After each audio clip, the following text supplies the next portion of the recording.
Hey everybody. All right, we're going to start today talking about chapter 14. So this will be part one of the video. We're going to go through the medical assessment of the medical patient, or the secondary assessment rather of the medical patient. So we'll start going through that today. Chapter 14. Let me share my window here.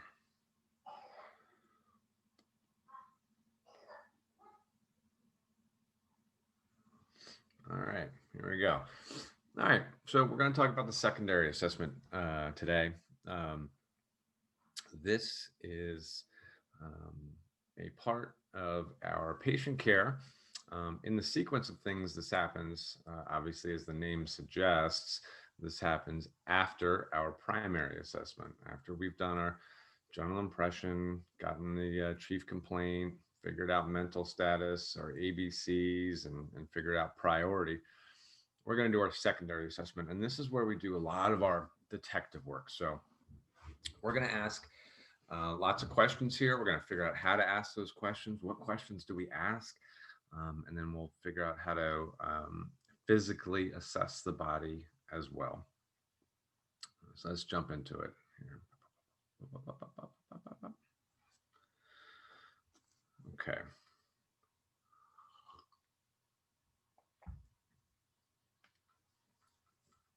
So there's several components to the secondary assessment. We'll do a physical examination of the patient. It means we'll palpate them, we'll auscultate, we'll observe.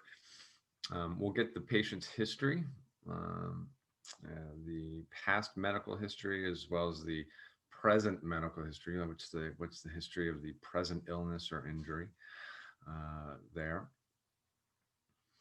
And then we're going to get vital signs as well. And then we'll also, this is going to lead us into our interventions, all these things here. Our interventions are obviously what we do for the patient. Are we giving oxygen? Are we giving another drug? Are we doing things like splinting, etc.? So the components, we've got a physical exam, and then we'll get the patient history and then take vital signs. Now, as we remember, a sign is something that is observable or measurable. So it's something that we can observe with our senses, something that we can see, smell, hear, or touch there. And then a symptom is something that the patient feels. We know this. So something the patient will tell us how they're feeling, right? We can't really measure. Like if somebody says, I feel nauseous. We don't really have a measurement for that. It's just, how they're based on how they're feeling and what they say they're feeling there. It is important to note right at the beginning that much like scene safety and our primary assessment, the secondary assessment, it's always a continual process because things can change. So we have to be aware that that it is a continual process. As long as we're with the patient, we're assessing them, we're looking for changes. Are they getting better? Are they getting worse? That kind of thing. So some techniques of the assessment. We're going to be asking a lot of questions at this point. And so it's important to realize what kind of questions that we should be asking. And the questions that we should be asking are open-ended questions. That means that you can't really answer them with a simple yes or no. Those are called closed-ended questions. And so hopefully we can ask a question that will lead the patient into giving us lots of information rather than just a small bit with a yes or a no. So open-ended questions. Let's get them talking to us. For the history taking, we have two mnemonics, memory devices, basically, to help us ask these questions or ask the correct questions of these patients. The first one is called sample, and the second one is OPQRS and T. There. So Those are two mnemonics, and we'll get into each of those, what each of those means. We'll break those down. So those are our two sets of questions. These are actually two sets of questions. Sample is a set of questions, and OPQRST is a set of questions as well. Those are both acronyms, so each of those letters stands for something. But they are two different sets of questions that we're going to ask for virtually every patient that we have. All right, this is what sample means. Again, it's an acronym, so each of the letters stands for something. Signs and symptoms is S. All right, obviously we're going to be able to tell what the signs are because they're observable or measurable, but the symptoms we'll need to get. So basically, this is going to be in the chief complaint. Most times when you ask what the chief complaint is, they'll tell you what they're feeling, what their symptoms are. We can dig in a little bit more. We'll talk about how to ask these questions here in a bit, but signs and symptoms, the measurable and observable stuff, and then what they're feeling as well. A stands for allergies. Do they have any allergies at all? Medications, food, environment, what are they allergic to? Okay. And it doesn't matter if it's just like dust or pollen or something like that. Figure it out. We gotta figure it out. Whatever it is. Medications. M stands for medications. We're going to figure out what medications they take. And what we're talking about is basically any medication they take. So is it prescribed? Do they have a prescription for something? Are they taking things over the counter? We're also going to ask if they're prescribed any medications that they're not taking, that they're not currently taking. There are medications that people take that are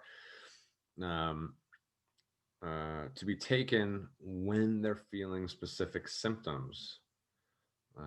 For example, somebody who has an asthma inhaler, like an albuterol inhaler, most times they don't take that until they're feeling symptoms.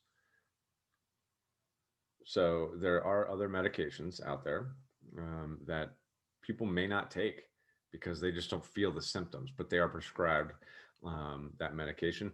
And knowing what those medications are can lead us to understand more about their medical history and possibly about the history of the present illness. So for medications, we want anything that they're taking and anything that they've been prescribed. So over the counter, prescribed medications that they are taking, or medications that they have or have been prescribed that they're not taking. P stands for pertinent medical history. Like, has this happened before? Has this type of issue happened to you before? Is what we're talking about with pertinent medical history. Has this happened before, or have you had symptoms related to that body system? So if they're having trouble breathing, has this ever happened before? Have you had trouble breathing before? Have you had any other issues with like your breathing at all? Like, so the specific incident that's happening, we need to ask about that, but we also need to ask about that specific body system as well. Have you had any other issues with that system? L is last oral intake. What did you eat last? It's what did you eat and when, how much and when. Basically, that's always good to know. And then E is events leading up to the present illness or injury. What was going on when you started feeling sick? What was happening when you got hurt?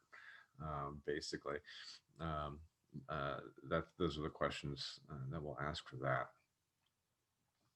OPQRST, another acronym that we're going to learn.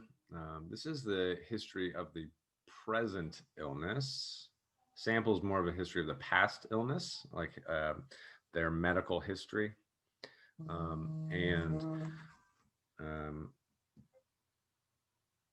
And OPQRST is the history of their what is going on now.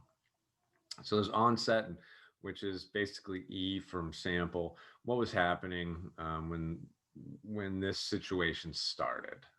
All right, how did it start? Um, um, Illness or injury. Let's make that clear. Illness or injury. How did it start? How did you get hurt? What was going on basically when you started feeling sick or when you got hurt? Provocation. That's the P. And does anything make this get better or worse? Is there anything that you do that can make this pain feel better? Or is there anything that if you do something, does it feel worse? That kind of thing. It doesn't only have to be pain. It could be nausea, right? Say I'm really nauseous, and they're like, well, does anything that you do make it worse or better? Well, if I get up and start moving around, then I start to feel really nauseous, or something like that, right? So anything that you can do, does anything that you do make it worse or better for provocation? Um, Quality. Q stands for quality. What quality is we're going to want them to describe what they're feeling in their own words. And so if it's pain, we want a description of that pain. What does that pain feel like? We may not realize it, but there's different um, feelings pain can give us. For example, if somebody's having a cardiac issue, maybe it's sharp stabbing pain. Maybe it's dull pain. Maybe the pain radiates or goes places. Um, uh, maybe the pain feels like it's a crushing sensation, like an elephant is sitting on their chest, something like that. Right. So we have different. Um,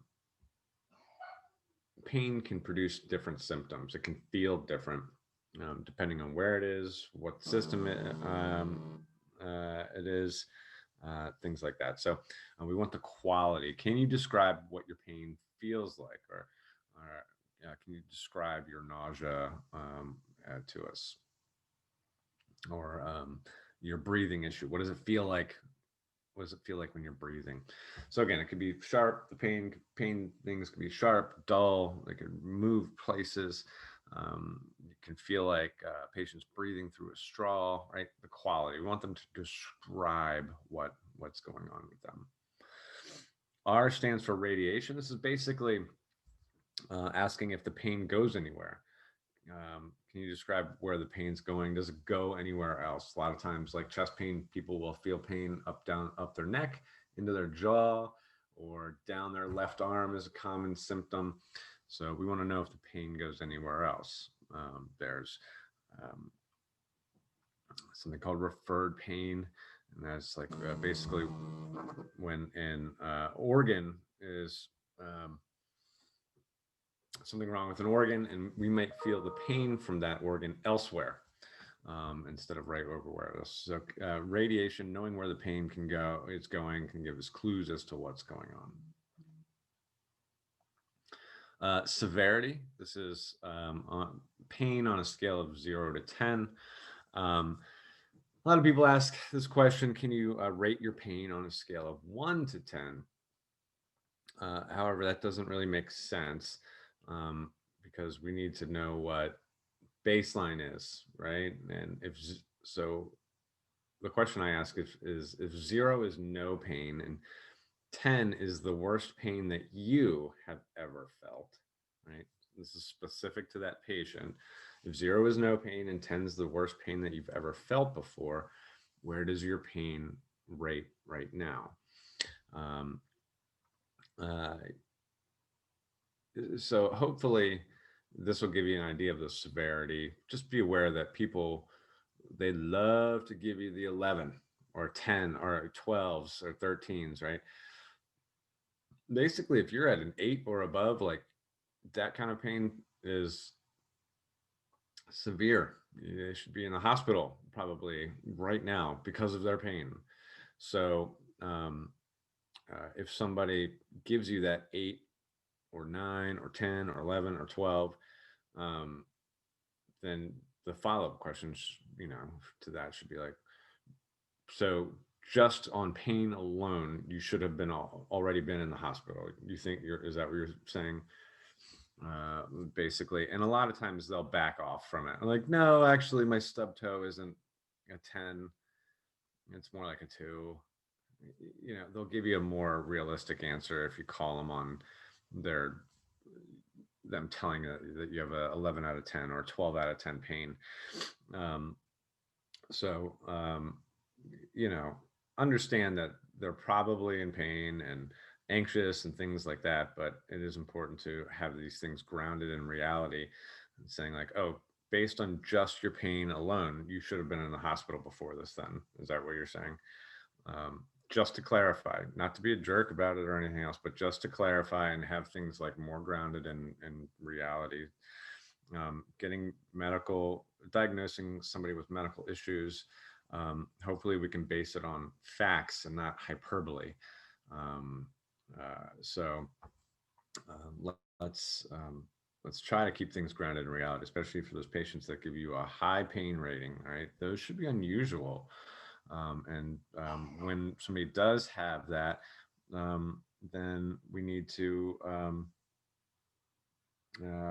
take it seriously, obviously. And so um, we need to make sure that they're not being hyperbolic and that they're giving us the best information that they possibly can. So it's always good to follow up with that question.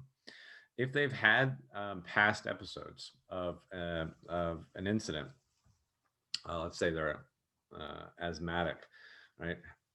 Severity, we can also ask about how does it compare to past episodes. So if you've had this before, like how did how does this time compare to the last time that this happened and you had to call an ambulance? So we can kind of compare how they're doing. Is this a bad one that they're having, or is this something less than the last time? So that's another good question to ask. T is time. When did it start? How long has this been going on? Pretty simple. And then U, well, we'll sometimes ask, throw in the U. It can be helpful. Is what have you done to try to make this better? Right? Have you taken aspirin? Have you taken some Tylenol? Have you taken Benadryl? Have you iced it down? All those kind of things. So what have you done to try to make this better? Give me 1 second here.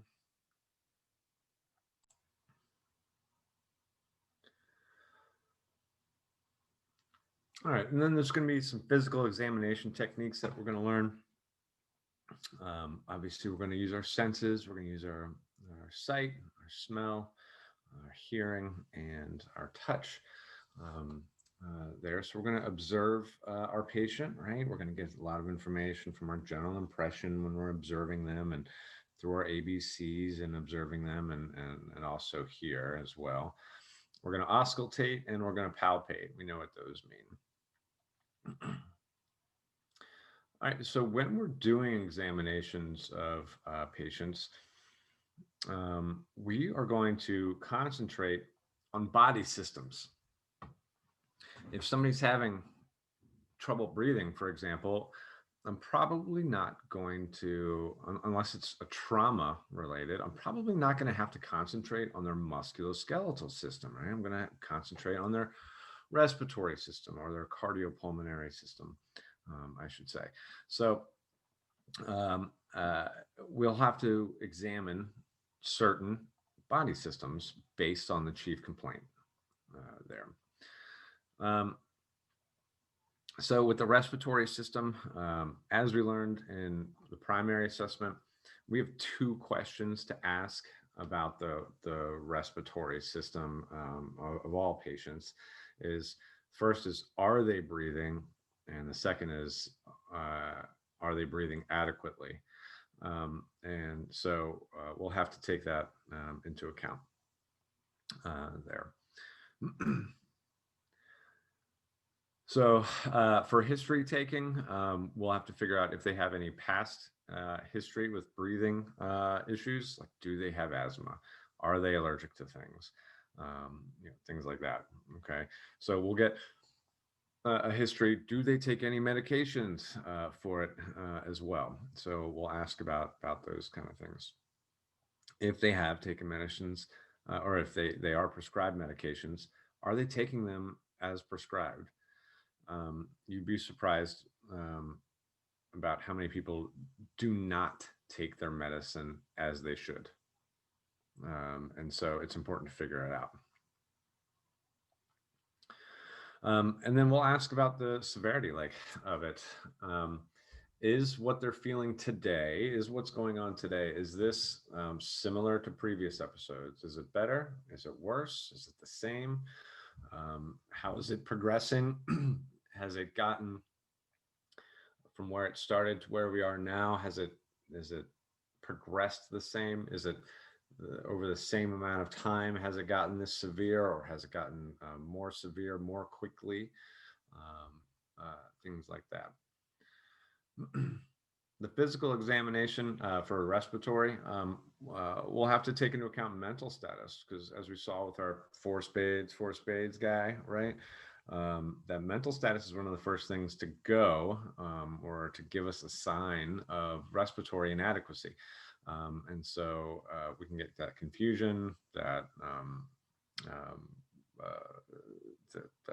gosh, what's the word I'm looking for? The anxiety, excuse me, of having a respiratory problem. One of the first signs of a mental status change is a bit of anxiety, and then we'll get into that confusion there.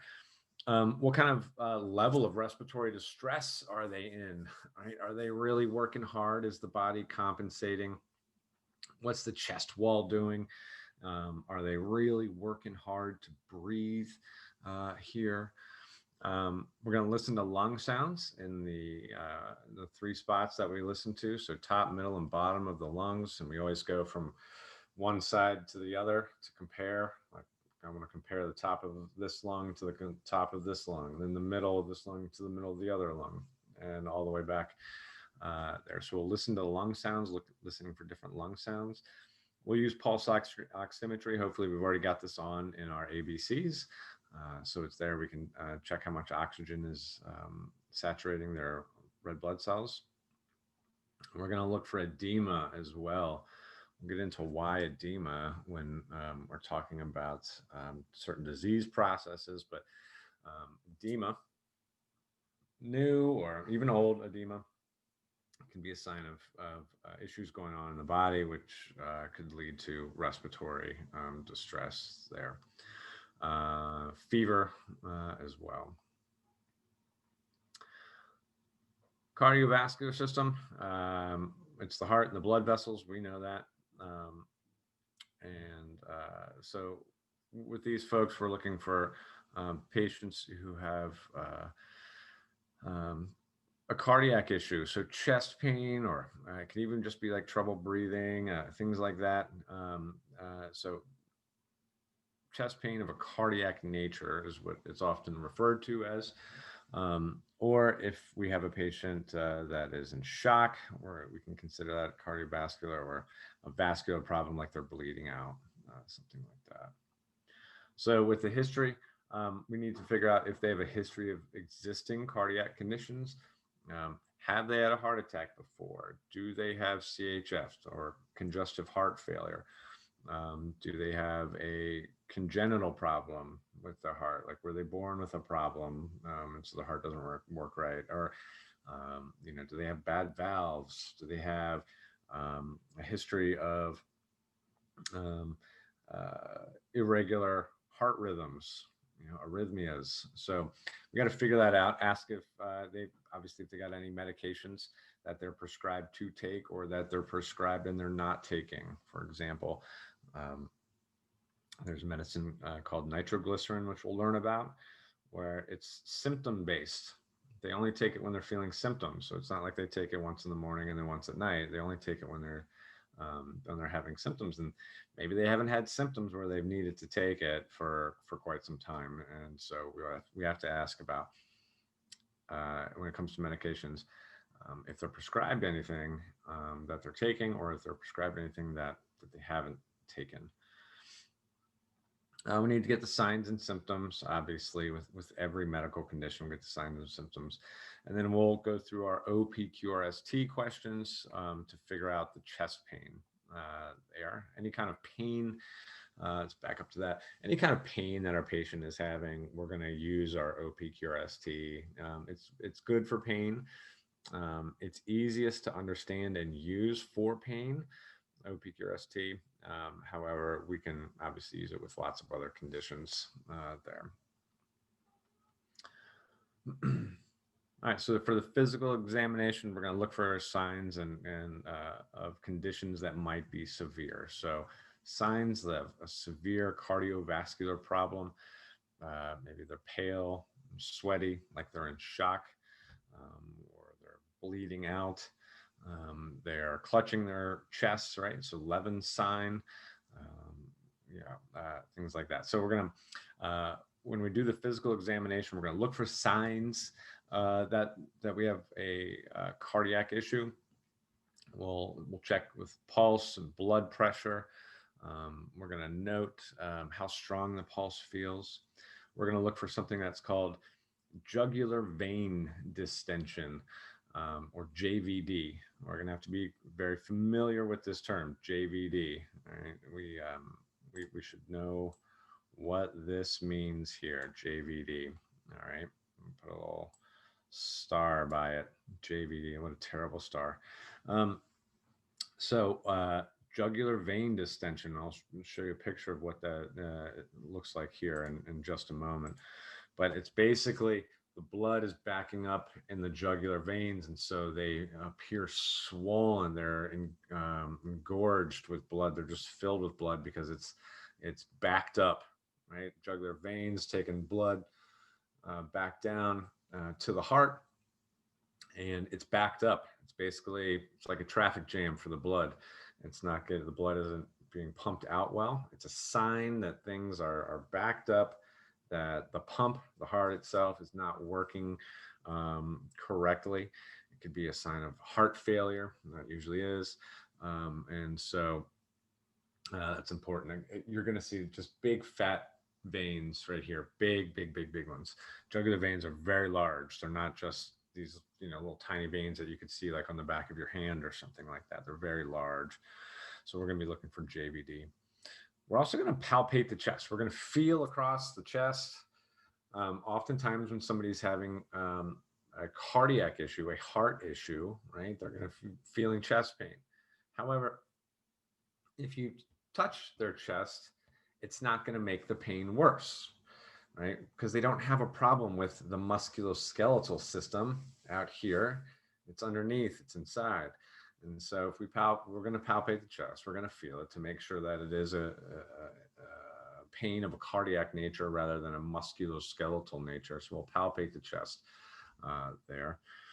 And then we're going to observe like their posturing and breathing. So that's going to be kind of go back up to looking for the signs and conditions of a severe medical emergency. Here's JVD. Here's a picture of a JVD patient or a patient with JVD. Look at this guy's jugular vein. Look at that. That is really big compared to normal. And that means basically all the blood that is running down this way, down towards the heart, it's getting backed up. And so that vein is swelling. So we don't have, there's an issue with the pump. There's an issue with the heart that it's not able to get that blood around in an efficient manner. And basically we got a traffic jam. The blood is in a traffic jam getting back to the heart.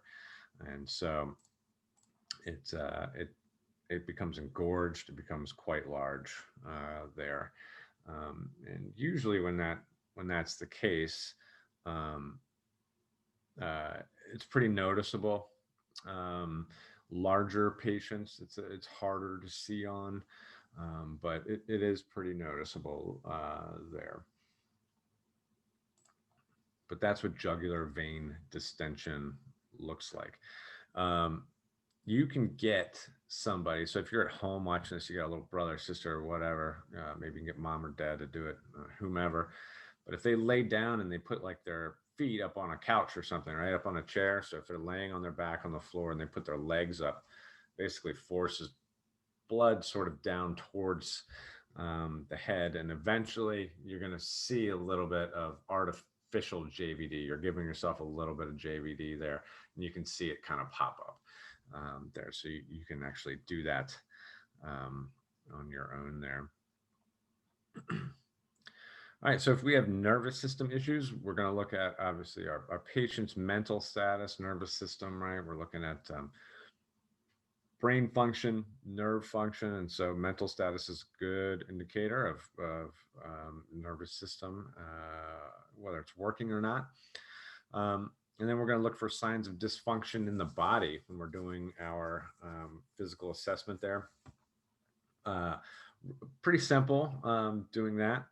Um, Signs of dysfunction in the body. So if like the nerves aren't working right, maybe we're maybe our patient's got tingling or they can't feel an extremity.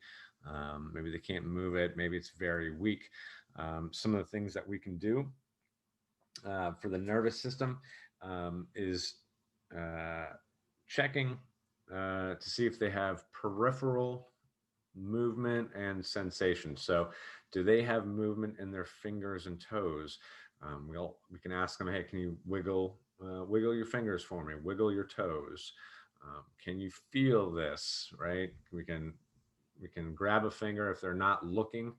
If they're looking away, we can grab a finger and say, all right, which finger am I touching?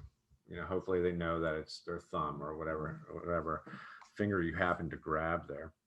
Um, so can you wiggle your fingers? Can you wiggle your toes? Can you feel this?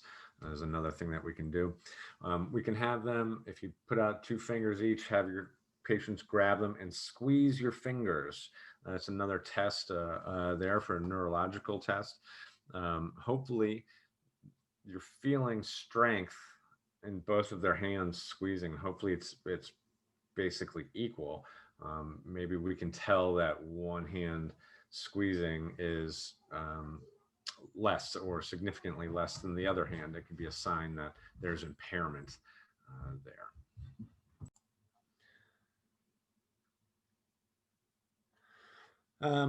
We can also do a what's called the Cincinnati Pre-Hospital Stroke Scale. It's a stroke test, which we'll learn how to do also here. Uh, so it's basically it's another acronym. It's FAST. We look at the face, arm strength, speech, and then we'll note the time that symptoms have um, uh, we'll note the time where the symptoms appeared. Now we can also, for neurological tests, we're going to palpate if we have any pain or dysfunction, or showing any dysfunction in the neurological system. We can palpate the neck and spine back here to see if we can feel any deformities or if there's any what's called midline tenderness. It's pain right down the spine or any midline tenderness there as well. For the mental status, we got obviously we're going to figure that out in our primary assessment. One of the things it's important to note is like, is this the patient's baseline? What is their normal state of functioning? Because somebody's normal state, they could might be an altered mental status, and so this might be the folks in your nursing homes that have dementia or Alzheimer's. Maybe they're altered at all times, and that might be normal for them. So when we're looking at altered mental statuses, right, when we're doing our detective work here, not necessarily an AVPU, we're just going to note when we do AVPU in the primary assessment of what's kind of going on. Are they alert and oriented? Are they alert but disoriented? Are they unconscious? Are they a VPU, a VP, or a U?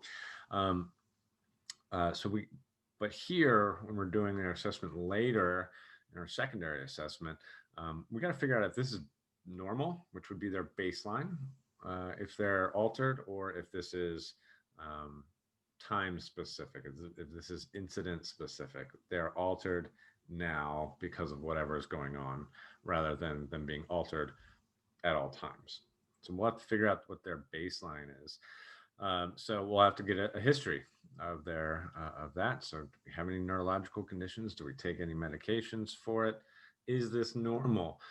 If there's bystanders there, we can ask them. So if there's a nurse, a caretaker, a family member, friend that happens to be there, neighbor, somebody that might be there that knows this person, we can ask them, like, is this normal? Are they acting normal to you? Noting the patient's speech is important. What we want to note here is if they're saying words correctly. In other words, like, are they enunciating things correctly? Are they slurring their words? Are they speaking nonsense to you? Is what they're saying making sense in the context of what's happening in that moment? Is what they're saying making sense there? So noting their speech is important, and the quality of it, basically. Like I said, we're going to do a stroke scale for them. We will check their peripheral sensation and movement. Like, can you wiggle your fingers? Can you wiggle your toes? Can you feel this? If you have them looking away, like, what finger am I touching? Hopefully they'll say the correct one, choose a finger and kind of hold on to it. Ask them to tell you which one they're holding. That means that they can feel it if they get it right. Palpate the spine. Like I said, we're just going to feel down the spine. We're feeling for any deformities. We're feeling for any signs, or rather symptom of pain from the patient, so they can report to us, like, oh man, yeah, when you touched my neck back here, that hurts, right along the spine. Looking for midline tenderness. Again, we're going to check extremity strength. One way to do that with the hands is to put two fingers out and have them grip. The other with the feet is you can have them press up. If this is their foot, right? This hand is their foot. We can press down on it and have them pull back up with the foot, or put our hand underneath their foot and tell them to press down like it's the gas pedal, right? To feel the kind of strength of their extremities there. And then the pupils, checking the pupils, as we discussed in chapter 13, unequal pupils, poor reactivity with the pupils, they can be signs of head trauma. And so obviously if we have head trauma, that can be a neurological detriment. So checking the pupils is a good thing to do for your neurological assessments.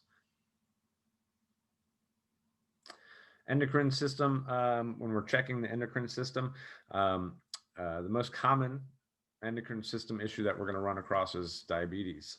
And so oftentimes all we need to do to check that, if we're wondering if it's diabetes, is check their history. For one, are you a diabetic? So that's easy question to ask, right? Are you a diabetic? Another way to do it is to obviously check their blood sugar. So using the glucometer to check their blood sugar.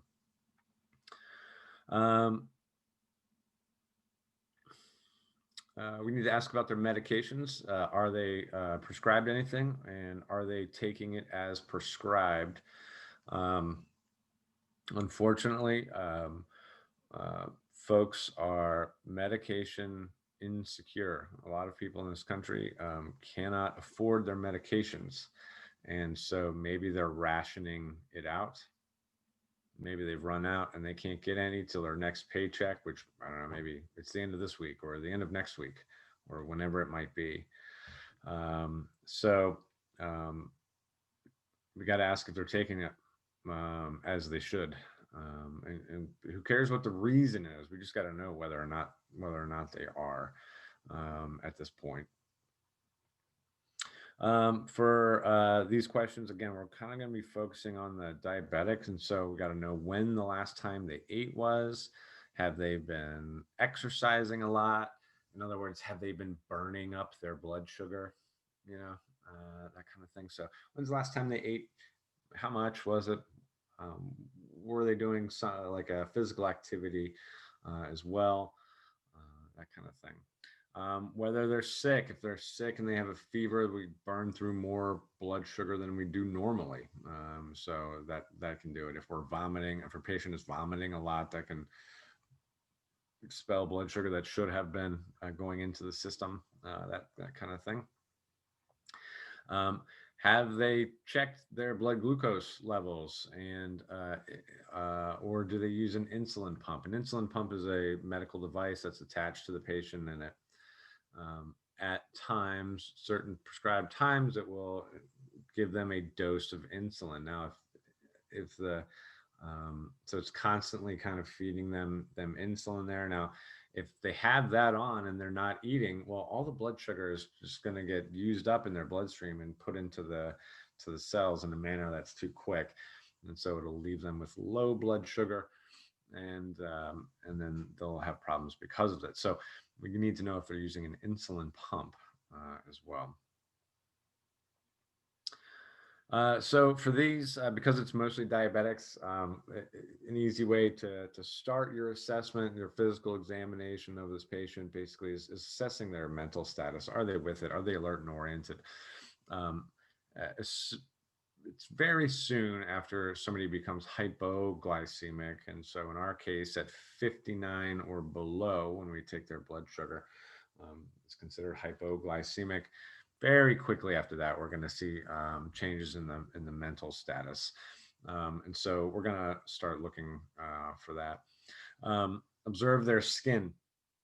Somebody who is hypoglycemic will get sweaty. Right, they will get sweaty, and if the more they get into hypoglycemia, the sweatier they'll get. So if you have a diabetic patient and they're sweaty, you can almost guarantee that they're hypoglycemic. Right, the skin's also going to get pale. Okay, so if you have a pale and sweaty patient with an altered mental status, it might be a great idea to check their blood sugar. Might be a really good idea, because that could be a simple solution to what can present as a big problem. Just getting some more sugar into somebody, some more glucose into them. So mental status, skin, another thing to observe. Get the blood glucose level. All right, real easy things to do here. Okay. Look for an insulin pump. A lot of times it's attached at the hip there. So check out for an insulin pump as well. All right, for the GI system, what we're looking for is what goes in and what comes out, right? Did they ingest something that they shouldn't have? Household cleaners, chemicals, etc., that kind of thing. What comes out? Is it normal, right? Unfortunately for us, one of the things that we have to do sometimes is look at somebody's poop or vomit. If somebody's been vomiting, I actually want to see it. I want to see if there's blood in it. Is it just all fluids? Have they been doing it for a long time? Is it full of food, partially digested? That kind of stuff. Again, poop. We want to look for the coloration. If there's any blood in it, so any red blood. If the poop looks black, black feces is a sign of gastrointestinal bleeding, or can be a sign of that. So we're looking for those kind of things. So if a patient does happen to be vomiting or diarrhea, all that kind of stuff, kind of want to look at it. So what have they been eating, right? Is this relatively simple food poisoning that might pass, right? What did you eat? Why are you vomiting and like this? Why do you feel like this? Like, well, I had some shrimp salad. It was in the refrigerator for a month, and I figured it was probably time to eat it. Wow, that's probably food poisoning if you're eating some really old shrimp or something like that, right? So what did they eat? Was there anything unusual about it? Was it old? That kind of thing. Do they have pain anywhere? Do they have any gastrointestinal issues on their own? Like, do they have GERD? Do they have irritable bowel syndrome? Things like that. Have they been vomiting? Have they had bowel movements, diarrhea? How much? Got to, we got to get into the nitty gritty here. Like, how much have they been vomiting? How often have you been going to the bathroom? Um, what is the volume? Not how loud it is, but are you are you outputting a lot? What does it look like? Is there blood in it? What color are your bowel movements? That kind of thing. All right, so observing the patient's position can help. If they're in the fetal position, if they're guarding themselves, holding their abdomen, arms kind of crossed like that, like, oh, it's called guarding. Maybe they're in the fetal position as well. So observe their position. It could be a sign that they have gastrointestinal issues there. We're going to assess the abdomen. So we're going to look at it, and then we're also going to palpate it. We're going to touch it across. We're going to see if there's any pain when we touch any areas on the abdomen, like that. And when we get back in person, we'll show you the techniques of how to assess somebody like that. If we have the opportunity to see any vomit or feces, we should take it. We should take that opportunity. So again, we want to see if there's blood in it, if there's any indications of bleeding, blood, any more serious issues there. With the immune system, the allergic reaction is what's most relevant to EMS. So anaphylaxis, that's what we're looking for here with immune system issues. We got to figure out what they're allergic to, right? Are they allergic to, cats, dogs, shellfish, peanuts, whatever it might be? And if they are allergic to something, what happens when you have an exposure, right? Like, what's normal versus what might be happening now. So what happens when, if you're allergic to peanuts, what happens when you're exposed to peanuts? If, and, just as a piece of information, like if we have a patient that has allergies and they have a prescription for an epinephrine pen, an EpiPen, then they should very well know what their symptoms are, right? If they have an EpiPen, that means they've had a severe allergic reaction before. And so they should be well aware of what their symptoms and reactions are like there. So a pretty significant finding of an allergic reaction, anaphylaxis, is going to be tightness in the chest or throat, and that's going to lead to trouble breathing. It's the airway swelling shut, basically, there. And do they take any medications? Do they have that EpiPen that's prescribed to them? Again, if somebody has an EpiPen, if they're prescribed that EpiPen, then we know that they not only are they allergic to something, but they have a really bad reaction when they're exposed to it, and they've had it before. So if they have an EpiPen, that alone tells you a lot, right? So we got to figure those things out. Physical examination. Was there a point where there was a direct contact with the allergen? For example, did they get stung by a bee? If they're allergic to bees, did they get stung by a bee? So let's look at the site where that bee sting is. Other times it might not be as easy as that. Like, I'm allergic to cat dander, right? I'm allergic to cats. And so if a cat scratched me, that would be the site, right there. However, if I walk into a house full of like 8 cats, it's everywhere, and I'm just breathing it in. So you can't really look at a site for my contact with the allergen.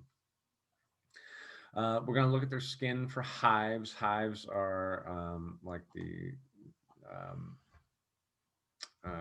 swelling, red marks, basically. It can be local to where the allergen came in contact with the patient, or it could be general, like spread across the whole body there as well.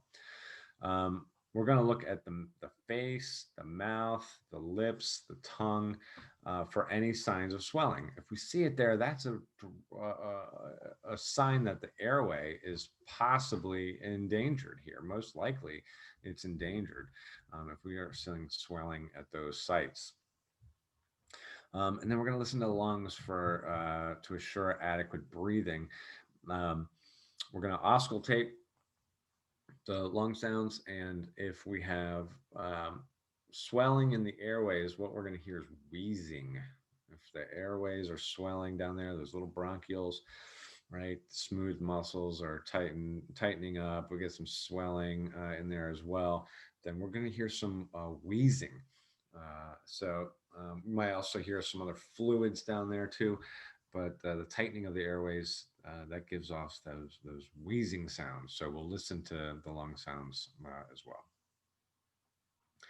Musculoskeletal system diseases here are rare, and the main thing that we're going to be palpating and checking out is like the bones, but obviously there can be muscle problems as well. So with the history for musculoskeletal, we'll ask if we have any musculoskeletal issues. Maybe there is a disease process at work there, but we're mainly going to be interested in any other prior injuries that they've had. And then this is an important question. When we have musculoskeletal injuries, it's important to figure out if this person is taking blood thinning medications. Now, most people that are under, say 50, don't take blood thinners, right? It's when they get older. And so you want to kind of set a line there. Well,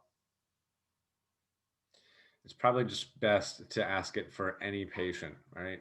Most likely you're not going to have somebody that's 18 taking a blood thinner. Somebody older is more susceptible to having conditions that require you to take a blood thinner, though. So, for example, having atrial fibrillation or having a history of heart attacks, things like that, having a history of strokes. So, anybody that reaches a certain age, you just got to ask them. Maybe set your line at if anybody looks like 35, right? If they just even look 35, I'm asking 35 or older. All right. Do they take blood thinners? Because that could be a significant finding. Say somebody, an old lady, 70 years old, she falls and bonks her noggin right in the bathroom, right? She vaggles out after she gets off the toilet. She falls down. She hits her head on the tile floor, and she is taking um, blood thinning medication. Well, this could be a significant finding for her because maybe when she bonked her noggin, she's got a brain bleed, a hemorrhage in there that won't stop on its own because it won't clot. And so now we have a significant problem because we're bleeding internally in the brain, and the patient is on blood thinners. Right. So people can bleed out because they're on blood thinners. So just make sure, get it in your head to ask about blood thinning medications. Figure out a history here. Did a medical event cause the trauma, right? Did somebody pass out because of a medical condition, right? So let's say somebody vagaled out, they passed out because of that medical condition. They fell, hit their head, and that injury is a result of them passing out. So let's figure out if a medical condition caused the traumatic injury. All right, examinations, we're going to look for signs of such as deformity, right? Does a person's body not look correct Is an arm pointed the wrong way? Is a foot pointed the wrong way? Is there a large bump or a new angle in the body that should not be there? Right? That's what deformity means, right? We're not seeing things right as we normally do, right? A finger is pointed instead of pointing straight up, it's pointed out to the side. There's a good picture of that in the book. Somebody has a nice dislocated finger there, it looks like in the book. We're going to touch the areas around the areas where they're injured. So we're going to palpate that. We're going to figure out to what extent they're feeling pain across their body and where, how bad it is, that kind of thing. So we're going to be touching it.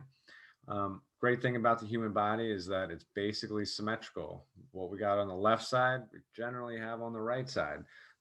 So we can compare. So if somebody has, they think they broke their hand, for example, we can compare it to the other hand and see if there's, say, swelling or deformity or redness or bruising. We can look at how it looks there. So it's nice to be able to compare sides for symmetry. Be alert for crepitation. Crepitus or crepitation is the feeling that you'll have when bone ends are rubbing against each other. So when we're feeling a patient, if we're feeling over broken bones, maybe those bone ends are rubbing against each other like that. And we can kind of feel that it feels, in my experience, what I say is that it feels like Rice Krispies sounds like, if that makes sense. It feels like Rice Krispies sounds, the snap, crackle, and pop. If you could feel snap, crackle, and pop, that's what crepitus or crepitation feels like, right? So be alert for that. Obviously, that's a sign of a broken bone. It's broken bone ends rubbing against each other. We're going to learn what the head to toe assessment is going to look like. So we're going to assess the patient head to toe. If the patient is unresponsive or if there's multiple injuries, we're going to do it if they're unresponsive because they can't tell us what's hurting, right? So we're going to check them head to toe. We'll do a head to toe assessment on them. If the patient is conscious and has a musculoskeletal injury, we can concentrate on the area, where the chief complaint is based on, right? I fell and I dislocated my elbow. My elbow really hurts. Well, I'm going to check out the arm, right? I'm not necessarily going to check out the knees and do a whole body, do an up and down, a head to toe assessment on there. We're going to check the spots that we are focused on because of the chief complaint. If they're conscious, if they're unconscious, we'll have to do a head to toe. All right. So that's kind of talking about the different systems there that we'll have to assess. Now, it's important to remember that we're not going to have to assess all of those on every patient. That's based on the chief complaint. Okay, it's based on the chief complaint. I'm not going to do a musculoskeletal system check on a cardiac patient, right? A full one, a head to toe one. I'll palpate the chest, but I'm probably not checking out their pelvis, the stability of their pelvis, or, looking for crepitus down their legs because they're a chest pain patient, right? So each of those things that we just gone over is basically the assessment that we can do based off of their chief complaint. It's not a whole thing there, okay? Hopefully that makes sense. All right, so let's talk about doing a secondary assessment, right? Our OPQRST, our sample, our physical exam on the medical patient, right? We will get to the trauma patient, but let's talk about it with the medical patient. So our assessment, it varies, and it varies based upon one big factor. Is the patient alert enough to tell us what's going on? If they're not alert, if they're disoriented and confused, If they're unresponsive, if they're unconscious for some reason, well, we can't get a lot of information out of them, at least not verbally. If they're with it, if their mental status is good, then we can kind of laser focus in on what they're telling us is wrong.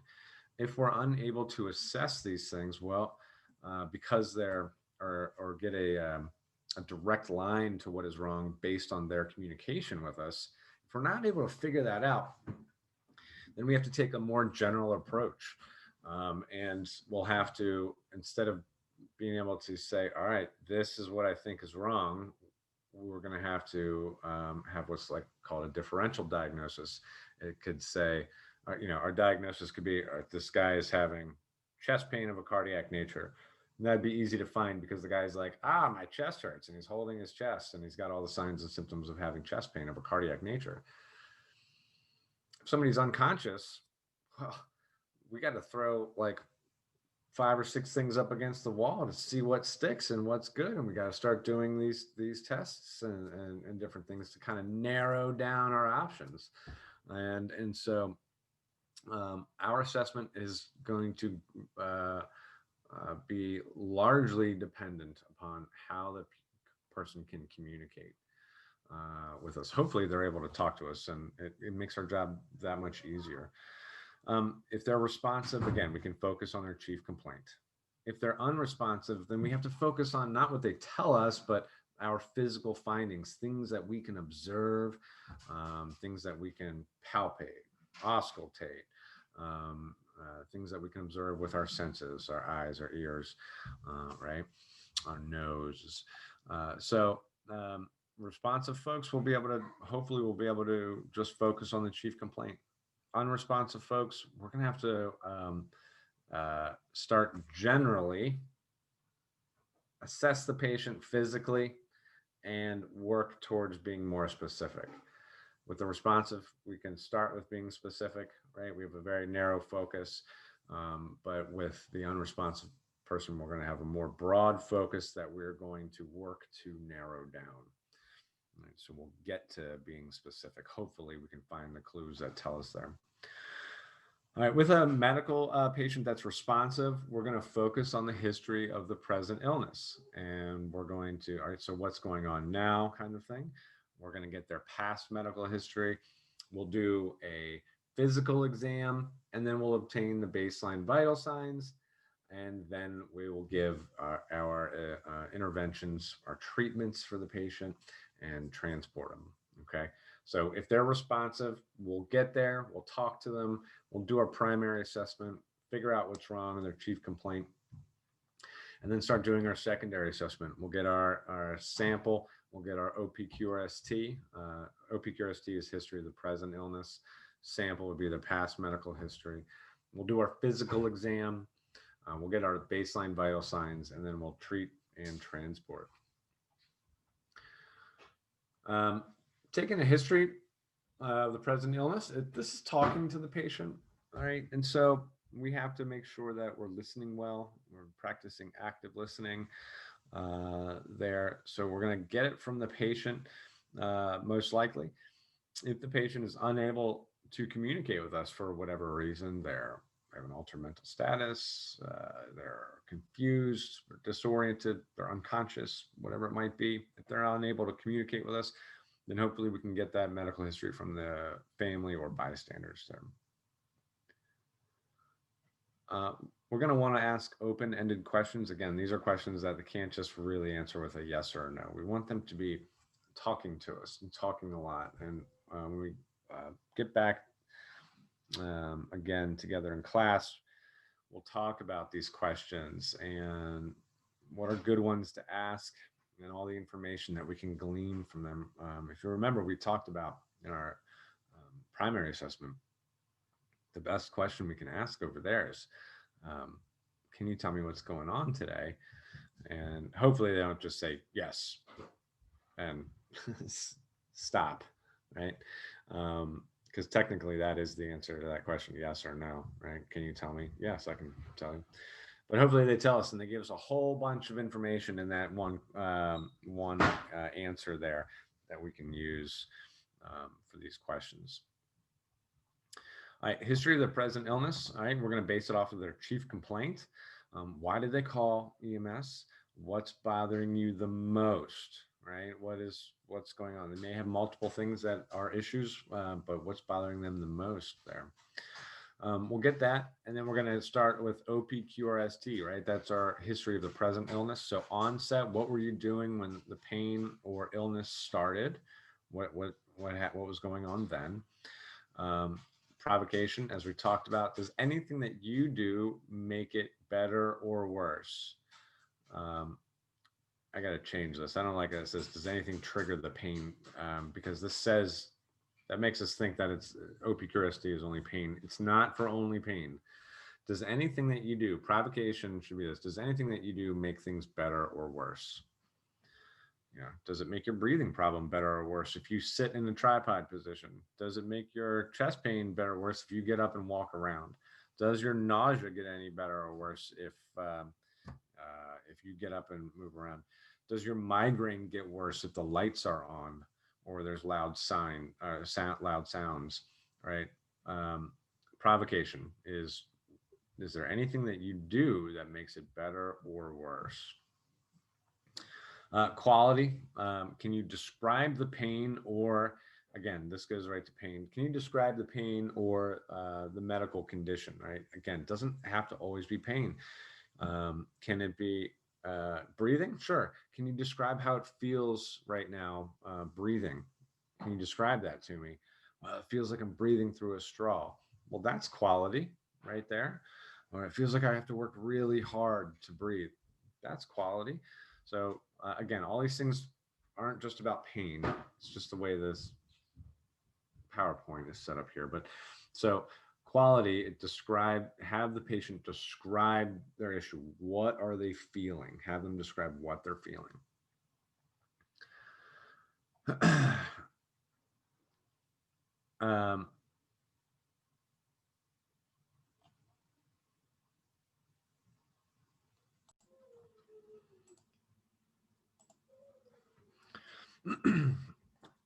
All right, so continuing on with OPQRST, we get to R, and that's radiation. Now, this is just useful for pain. All right, I'm not going to be able to ask, like, does your asthma go anywhere else? Okay, so radiation is just a question for pain. If they're experiencing any pain, where is it? And does it seem to spread or go anywhere else? Do you have shooting pain? Does it start in your chest and go up your arm and up to your shoulder and down your arm? So radiation is mostly a pain question. Can't say like, patient says they feel nauseous. Can be like, okay, does your nausea spread anywhere? Like, that doesn't really make any sense. So this is radiation is solely a question for pain. And then severity. This is for anything. All right. It's easy to relate to pain on a scale of, this should say 0 to 10. 0 to 10. Let me fix that.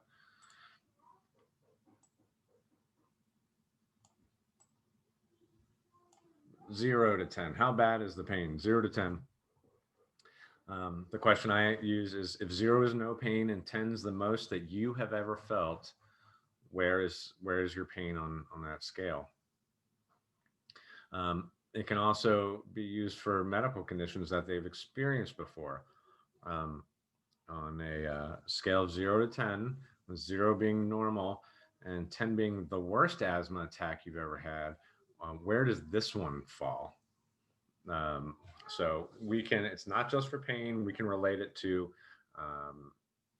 if they've had these medical conditions before, where on a scale does it fit as far as their severity goes?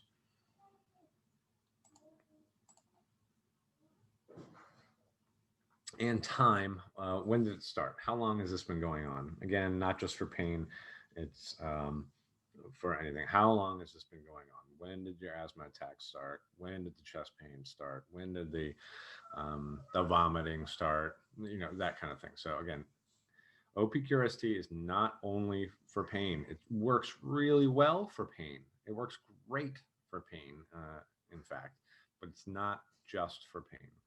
Okay. All right, so OPQRST, that is the history of the present illness, and then we're going to use sample for their past medical history. Um, what are your signs and symptoms? What allergies do you have? Is it environmental? Is it food? Is it medications? What medications do you take over the counter and prescribed? And then we also have to ask, like, are you prescribed any medications that you're not taking?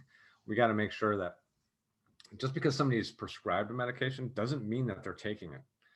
Um, Either because it's a symptom-based medication where they haven't felt those symptoms, or because they're just not taking it correctly. And again, that can be for a whole number of reasons. Maybe they can't afford their medications, which is a prevalent problem, unfortunately, in our society. So a lot of people have to stretch their medication budget, so to speak, and so maybe they're skipping doses of insulin, for example. Medications, what medications are you prescribed? Are you taking them correctly? Are you prescribed any medications that you're not taking? And are you taking anything over the counter? Pertinent past medical history. Have you had this before? Is basically these questions, is the pertinent past medical history. Have you had this happen before, whatever the situation is happening there? Or what we can also add into those, have you had any problems with this system that's affected, right? Let's say they're having trouble breathing. So we're talking about the respiratory system. Have you had any other issues with your respiratory system? Have you had any other problems with that kind of thing? So we can see if there's an issue with that system that maybe not, that we might be able to pull a diagnosis out of that information there. Last oral intake, how much did you eat? When did you eat or drink? When was the last thing that you ingested? And then events leading up to the illness or injury here. What was going on when you started feeling sick? Basically, what was going on when you got hurt? All right, so that's sample, and that's our past medical history.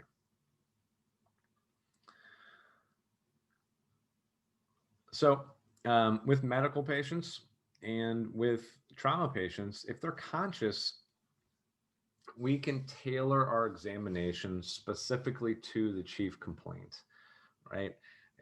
If somebody says, for example, I stubbed my toe, and that's all that I did, I don't have to do a head to toe physical examination. I don't have to check to make sure everything is good from all throughout the body when the specific chief complaint is that toe that they stubbed. So we can tailor our examinations to the chief complaint. We don't have to just kind of blindly go in and try to figure that we have a chief complaint. Let's focus on that area. So we'll ask questions that are pertinent to that. We'll use the body systems approach. So if somebody is saying that I have an issue with in this area of my body, I'm having trouble breathing, or I have chest pain, something like that, then we will be able to just focus on those areas with the respiratory system, the cardiovascular system. 1 second.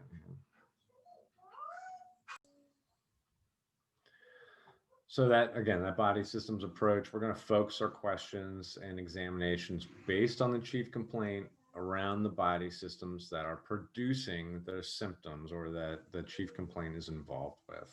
All right. Pretty simple. For pediatric patients, one thing that we want to be conscious of, now we want to do this with any patient really, is get on the same level as them, eye level. So if they're sitting down, you want to be at their eye level or below. It's nonverbal communication, and you standing over top of somebody looking down on them can make somebody feel uneasy. It can make them less willing to share. It can make them feel uncomfortable. So you want to be on the same eye level as them or below. That'll make them feel more comfortable, especially with children. They don't want to be looking up at some giant person that's walked into their home or whatnot there. makes you more relatable and easier to talk to if you're down on the same level. So with all patients, including children, we want to get down to that level. So take a knee, get down on your knee, and be on the same eye level as them there. With kids, we have to ask questions in simple language. All right, we talked about this at the beginning of the year when we went through medical terminology, that it's okay to use layman's terms. We don't have to use all these big, awesome words that we've learned.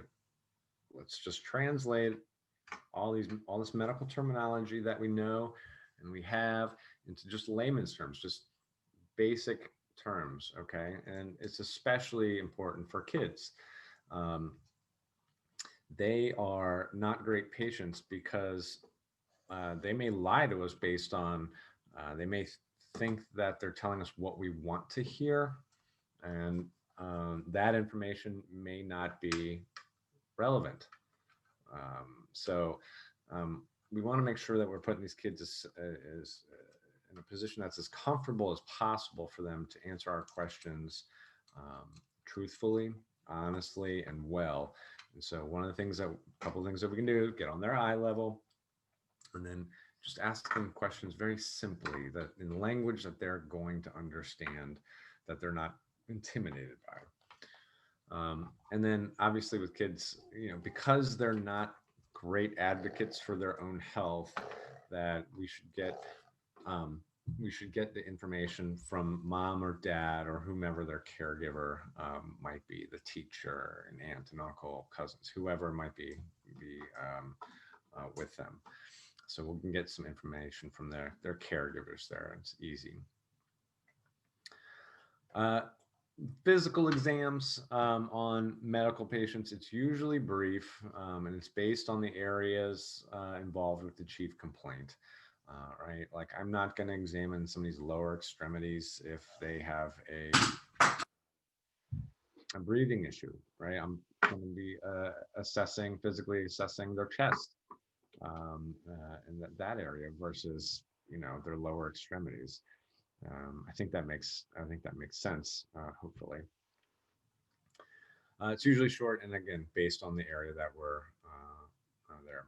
Now, once we get done with our sample and OPQRST questions, we can get our baseline vital signs there. So they're essential to get. We talked about how important they are and how they can tell so much information about what's going on in the body there. So we'll get them there, and then hopefully we'll get repeat vital signs later. And as we discussed, if we have an unstable patient, then it'll be every 5 minutes that we take vital signs. And if they are a stable patient, it'll be about every 15 minutes. Try just to have 2 sets at the very least for every single patient. Maybe you take one on scene and then you take another set right before you get to the hospital. So let's try to have at least 2 sets there.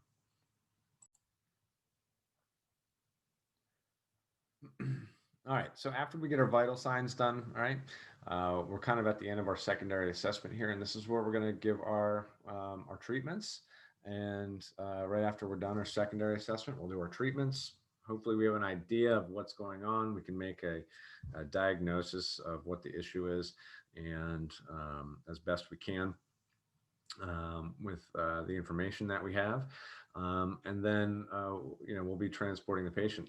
A lot of times interventions happen en route to the hospital. All right, we can do them in the back of the ambulance. Those critical patients, they're the ones that are unstable. We're probably doing all of our interventions and our secondary assessment on the way to the hospital. Hopefully we've identified these as high priority patients in our primary assessment and said, hey, we don't have time to stay and play. Let's load and go. We'll get everything done on the road. Sometimes we can give our treatments on scene, and that's fine. If we have the time, if our gut isn't telling us that this is a high priority patient, if the information that we've gathered and put together, if we've thought through it and it's not telling us that they're a critical patient, that that they urgently need care, need to be transported right now, then we can do some things on scene. there. But remember, we've already made the decision at this point. We made it in our primary assessment, whether we're going to load and go or stay and play. And so that decision will drive whether or not we're doing our interventions, our treatments while we're transporting or before we transport.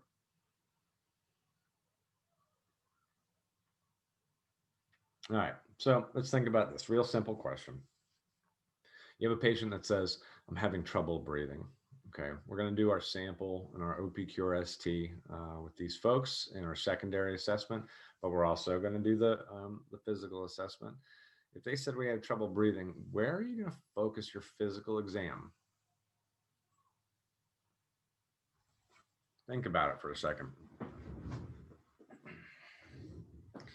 Well, we're going to be looking at the chest, obviously, looking at the chest wall, looking at airway, looking at work of breathing, right? All that kind of stuff. And so where we're going to palpate, where we're going to touch and feel, it's going to be around the chest. We're going to be figuring out if the chest wall is working, if the diaphragm is working, if we're feeling pain anywhere, if pain caused by an injury is making them short of breath because they can't take nice deep breaths, right? So our physical examination is going to be around the chest if somebody is complaining of shortness of breath. All right, and continuing on with our medical patient. If a patient is responsive, as we've talked about, they're going to be able to tell us their chief complaint and what's going on. And so we can start with our OPQRST and sample questions, right? If they're responsive.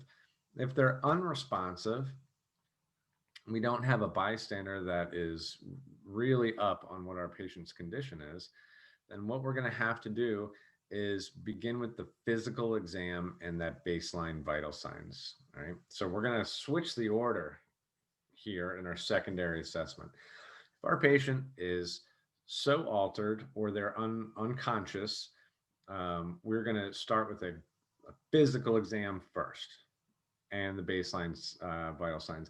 That way we can get an idea of what is going on inside the body, right?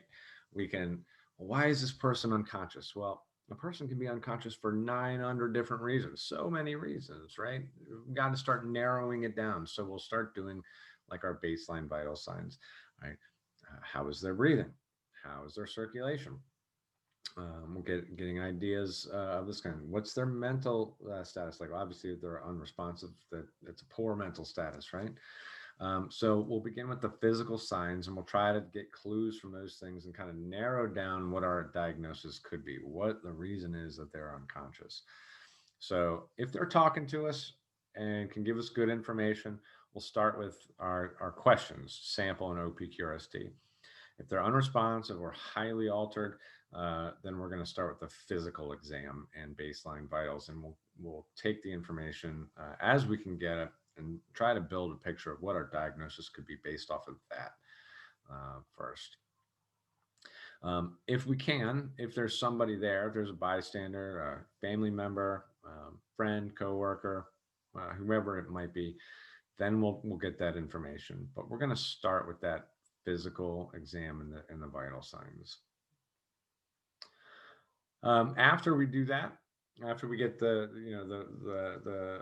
or it's not after, but when we're doing a physical examination of somebody that's unconscious, and if we can't gather good information, right? Like if the husband is there and is able to say, oh, she's a diabetic and, she didn't eat this morning or last night. That right there tells me we're probably dealing with a diabetic here. I probably don't have to do a head to toe physical exam on there. If we can't get a history, if this person, like there's no bystanders there, there's no family members there, we don't know why this person is unconscious, then we're going to do the rapid trauma assessment of the entire body. Excuse me. Maybe there's something physically wrong with them that cause them to be unconscious, and maybe we can find it. Maybe we can find it in doing a physical assessment of the entire body. All right, performing a rapid trauma assessment. It is a head-to-toe assessment, and we're going to be touching every part of their body, pretty much there. So normally it starts at the head. We're going to look at the head, the neck, the chest, the abdomen, the pelvis, the extremities, and we're even going to roll them over and check their back, their posterior, right? We're going to be putting our hands over everything. We're going to be feeling them. We're going to be observing them. We're going to be looking at these things, right? To gather as much information as possible about what could possibly be wrong. There is a lot of stuff in each of these systems that are each of these areas of the body, some specific things that we need to look for. And then, so we need to know what we're looking for. In the neck, we're going to be looking for JVD and any medical identification devices there at the neck. We're going to look for a few things. Actually, let me add this in here. I'll have to change this.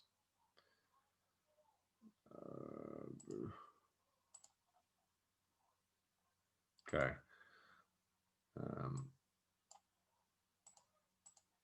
All right, we're also going to be looking for stomas. We're going to be looking for step-offs in the back of the neck. Step-off is when, you know, if these are your vertebrae, if it's, let me do this way. If it's stepped off, right? If the column itself is out of whack, out of line, right? Maybe it's like that. All right, we'll be looking for that too. We'll palpate gently on the back of the neck to feel any of that. So we're looking for stomas, step-offs, jugular vein distension, and the last thing we'll look for is called tracheal deviation. Tracheal deviation is, let me see if I can move this. There we go. Tracheal deviation. You'll see the trachea, it's a late sign. It's a very late sign that happens when somebody has a pneumothorax or a hemothorax. So one of the lungs has been basically shut down because of the pressure inside of the chest, right? It's collapsed. And so one good lung is still working. It's a very late sign. You'll see the trachea actually move off to the direction of the good lung. It'll, instead of coming straight down, it'll start moving over towards where the good lung is. So for the neck, we're looking for stomas, step-offs, and tracheal deviation, along with JVD and any medical identification devices, any necklaces, things like that, that could tell us what the issue is. Chest, we're looking for breath sounds. We're also looking for, you know, crepitus and all that kind of thing. So we're going to listen to breath sounds when we get down to the chest and we're doing a physical exam. We'll auscultate the chest. The abdomen, we're looking for three things here. We're looking for distension. We know what distension is. It's that it's the stomach basically coming out there. We've talked about it numerous times. We've talked about airway management and air going down into the stomachs. We're looking for distension. We're looking for firmness or rigidity there. That could be a sign of internal bleeding in the abdomen. So we're looking for firmness, distension, and rigidity there. The pelvis, we're looking for incontinence, so urine or feces, right? Have they lost control of their bowels there? Maybe that's a sign of a neurological issue, right? Something like that. So we're looking for incontinence. We're also going to be looking for, let me put this into stability of the pelvis. All right. We're going to be kind of squeezing in on the ilia there, uh, kind of like we're closing a big book, kind of up and in on the pelvis. We're gonna, if they're laying down, we're gonna squeeze kind of like up and in there for stability's sake. We're looking for stability, that there isn't a fracture there or something like that. Um, so we're also going to be looking for that. Extremities, we're going to be looking for what's called PMS or CMS nowadays. That is, PMS is pulse, motor function, and sensation. Um, what we're looking for there, we're making sure on the extremities, hands, feet, arms, legs, right?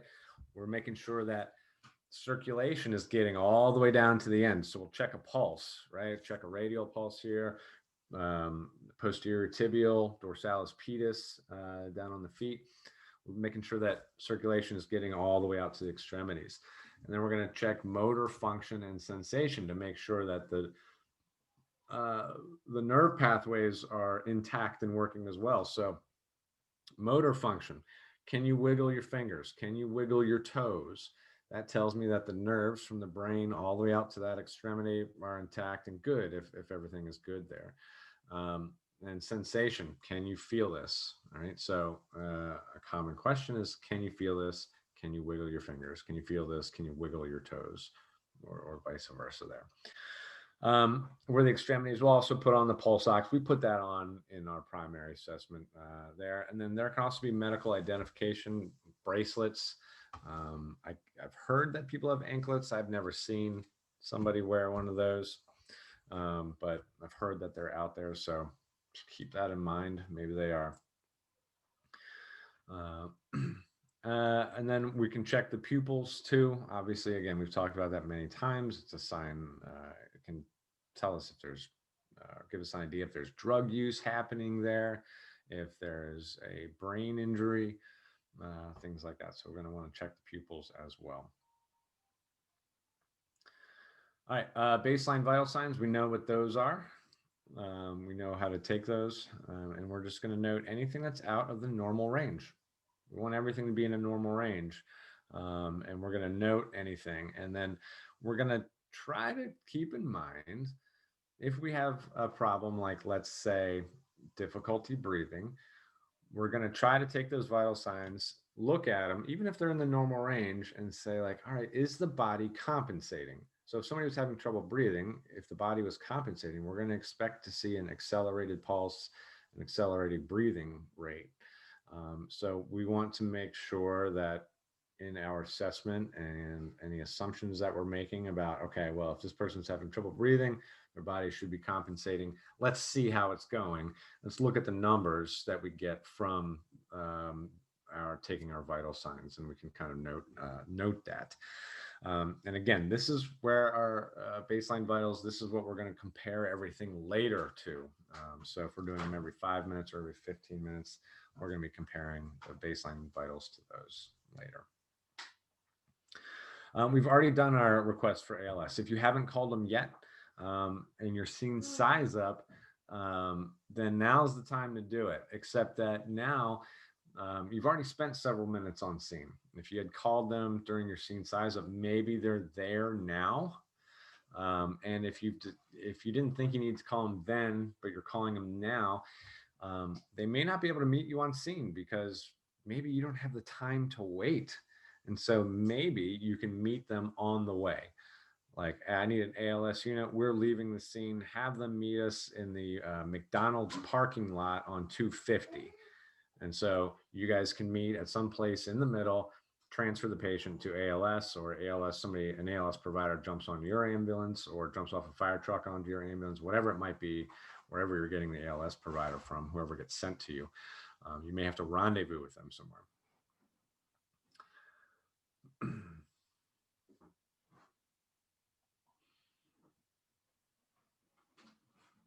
All right. So if we're talking to bystanders and trying to get history, whether it's the past medical history or the history of the present illness, We're going to ask kind of the same question. Do you know the patient? Do you know what's their name? What's their name, especially if they're altered or if they are unconscious. Do they know their name? What happened here? Did you see what happened? This is especially relevant, if somebody gets hurt. Did you see how they got hurt? Um, did you notice anything else? Were they acting unusual? Did the patient, if, obviously if they're unconscious, did the patient complain about anything before they went unconscious? Did they say they weren't feeling well? Did they say they have pain somewhere? Right? Um, do you know of any medical conditions or problems that they may have health wise? We can get a lot of information from these folks, and so these are a series of questions that we could ask for bystanders when we're talking to them. Another one: do you know if they're taking any medications there? So lots of different questions that we can ask for bystanders. All right, like we said, once we get through all of our secondary assessment, unless there's a life threat that needs to be treated, this is the point where, because we'll treat a life threat when we find it. But if it's not a life threat, once we're done our primary assessment, we get through all of our questions, OPQRST, sample, we do our physical assessment, then we're going to administer our treatments, our interventions. When we're doing that, obviously, one of the first ones we could do is to immobilize their spine. So taking C-spine, we'll manually immobilize it if we need to. And we figure out there's an issue there, then we can put them on the backboard with the C-collar and the straps and whatnot to get them tied down snugly so we can protect the spine if need be. All right. All right, so this is where we're going to stop at our mid-chapter review. There'll be another video tomorrow, out tomorrow, about the rest of the chapter. All right, so we got to remember, for the medical patient, the secondary assessment, it's either going to have us talking to the patient because they are responsive, right? And they can give us a chief complaint. They can tell us their problems, what their symptoms are, right? If we have a conscious and alert patient, then we're going to start with our sample OPQRST, do our vital signs, then move into treatment and do our physical assessment there right after our OPQRST. If they're unresponsive, unconscious, deeply altered mental status, then we'll start with the physical exam, because we can't exchange ideas there verbally. So we're going to start with the physical assessment, take vital signs, see what information we can get from that, then do our treatments. If there's a bystander on scene, which there's not always, and there may be a bystander on scene, but they may not know this person at all. Like, I don't know, she was in line to me, next to me at Starbucks, and she moaned and then she fell over. That might be it. That might be all the information that we get. So don't count on bystanders giving you a lot of information. It's icing on top of the cake if they can, but don't count on it.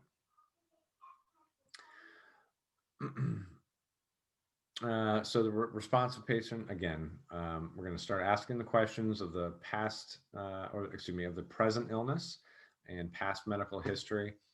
And we'll take vital signs and do our physical assessment and then treat.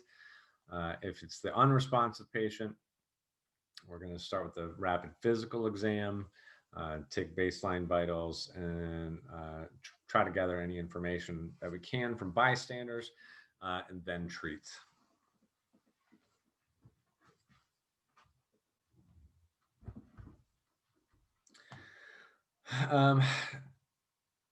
So a lot of this information we're going to be passing off to the hospital, and some of it may not affect our treatment at the scene or en route, but it could be critical to the treatment that the patient receives at the hospital or under their doctor's care.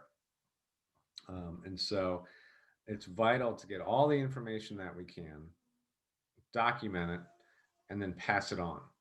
And so this is really where our listening skills, our communication skills, our interpersonal communication skills come into play.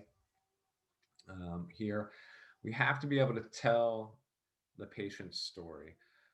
Our goal is to be a patient's advocate. And so we need to, and it's usually in a very short amount of time at the hospital when we're doing our patient drop off, right? Our transfer of care.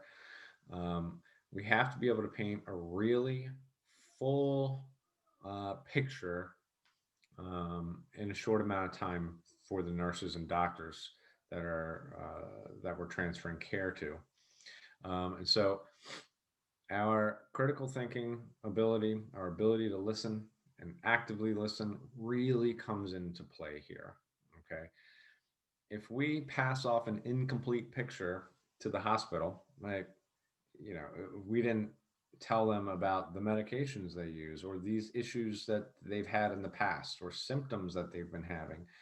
If we don't correctly communicate that to hospital staff, um, then those folks are operating on an incomplete picture. And so we need to be able to, in the patient's best interest, give the staff the most complete picture that we can.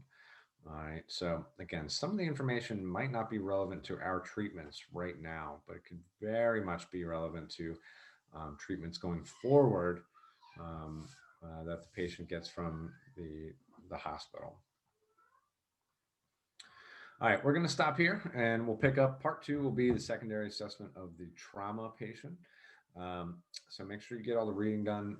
There's plenty of questions in there. So let's start getting used to sample and OPQRST.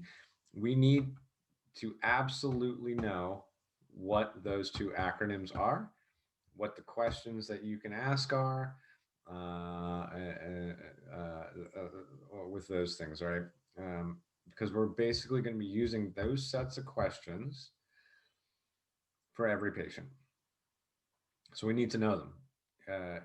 If I ask you, tell me what sample is, you have to be able to tell me what sample is. If I say, what's OPQRST, then you have to be able to tell me that. Like not only what it means, but how you apply it to the patient. Okay, you have to be able to do this. These are the very basics of our detective work that we're doing with the patients. So please dig in to these parts. Okay, this is the basis for our assessments. And these are critical tools to have. So please dig into this. And like I said, the next video will be our secondary assessment of the trauma patient. All right, let me know if you guys have any questions. Let me see. Boom.